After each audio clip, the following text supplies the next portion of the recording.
Welcome to 10 minutes of commercial-free news for the classroom. I'm Carl Azus. First up, compromise in the U.S. Congress. Negotiators from the House and Senate have proposed a bill for how the government will spend money. Three things about this budget. One, it's huge. $1.1 trillion, trillion with a T. That is more than the government takes in, and it would fund the government through the end of September. Two, it's not a done deal. A House vote is expected today, a Senate one later this week, and the president would have to sign it. Three, it reportedly contains no earth-shaking changes. It'd give government workers a small pay raise. It could speed up security screenings for some airplane passengers. It would get rid of a government law banning certain light bulbs. Beyond that, this bill would set America's national and international spending priorities in the months ahead. An American working in Russia was recently kicked out of the country. Russia says he broke the law by staying illegally for 5 days in November. His case was heard in court, he was fined, and he was ordered to leave, which he did in December. He's banned from Russia for 5 years.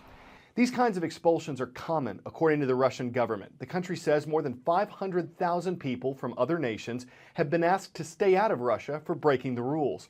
But the American, a journalist named David Satter, says he didn't.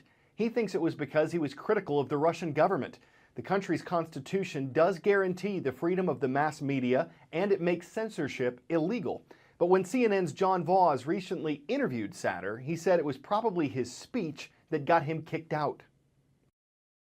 I really don't have any theories. I've been writing about Russia for many years. I've always been critical of the Putin regime. This is nothing new. It may well be that for reasons of their own, they finally found that criticism to be more than they wanted to put up with. But there's actually quite a lot to criticize. So if you're going to report honestly from Russia, you almost have to be critical. So how did this all play out? How were you told? How did you find out? Well, I was in Kiev, actually. I had to go there to exchange one visa for another. And I was told to call a diplomat in the in the Russian embassy in Kyiv, in Ukraine. I called that diplomat, and he said he had a statement to read to me. And the statement was that the competent organs, which is an expression that's used to describe the FSB, the security service, have decided that my presence on the territory of the Russian Federation is undesirable, and I'm refused entry into the country. Just before we get you up to speed on more stories from around the world, we're going to take a quick trip across the U.S. for today's CNN Student News Roll Call. We start on the East Coast, giving waves to the Braves of Socastee High School there in Myrtle Beach, South Carolina. Long live the Royals, a hello fit for a king to the students of Watertown Mayer High School there in Watertown, Minnesota. And we'll wrap up on the prowl with the Parkside Intermediate Panthers. They're stalking the roll call from San Bruno, California. Okay, as promised, we're going global. Pope Francis recently addressed the civil war in Syria, which has been going on since 2011. He's calling for a ceasefire there and turning his attention to Africa as well.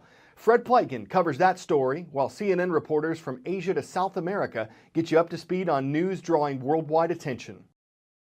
This was the first time that Pope Francis addressed the Vatican diplomatic corps, and he touched on many issues that are at hand for the Catholic Church. First and foremost is the conflict in Syria, where he really has two issues on its agenda. The one is protecting civilians in Syria, and the other one is specifically protecting Christians there. Now, he called for an end to the violence in Syria, and he said that it's, quote, unacceptable for civilians to be targeted, especially children.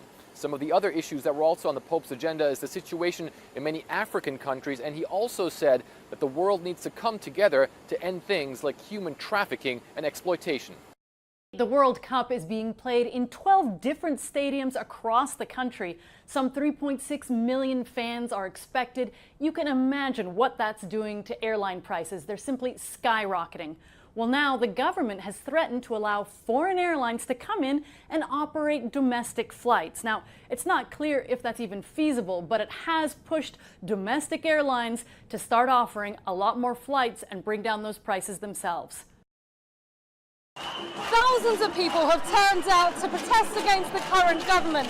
They're trying to bring the capital to a standstill.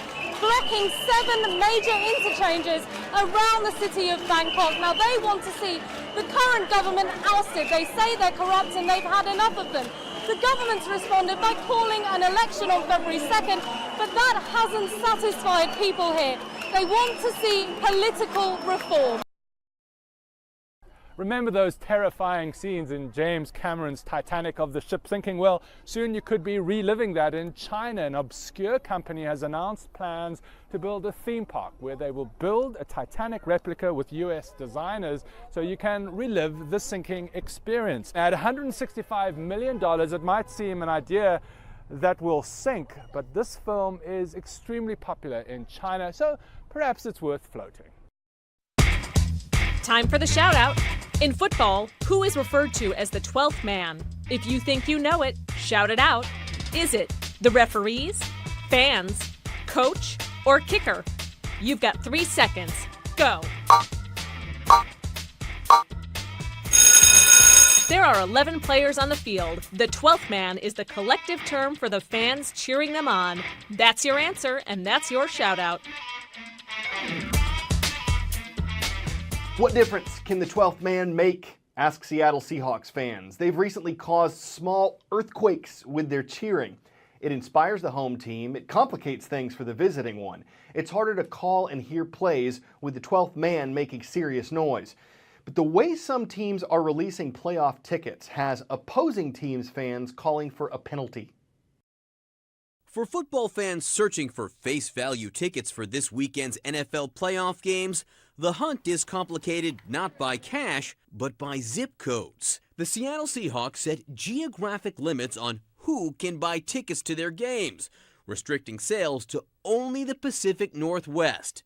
49ers fans cried foul. It's important to show our support, show our, how loud we can be up there as well. Californians will have to resort to secondary markets like StubHub or the NFL Ticket Exchange, where prices have skyrocketed into the thousands. The Seahawks aren't the only ones executing this scheme. The Denver Broncos restricted AFC Championship ticket sales to billing addresses in the Rocky Mountain region, which means New England Patriots fans are pretty upset.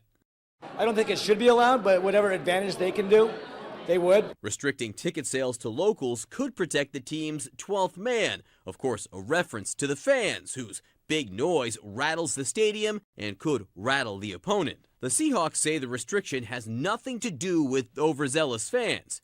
Their statement to CNN reads in part, the reason wasn't to limit residents of California, it was to stop large ticket brokerages from manipulating the on-sale purchases through Ticketmaster and inflating the price on the secondary market. The bottom line is that these teams are companies. They have obligations to maximize their profit.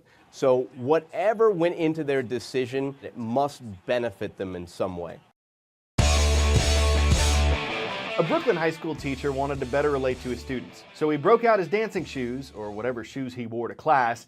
Now it starts out pretty good, a little frenetic, fancy floor footwork, but then... Okay, the teacher's lit!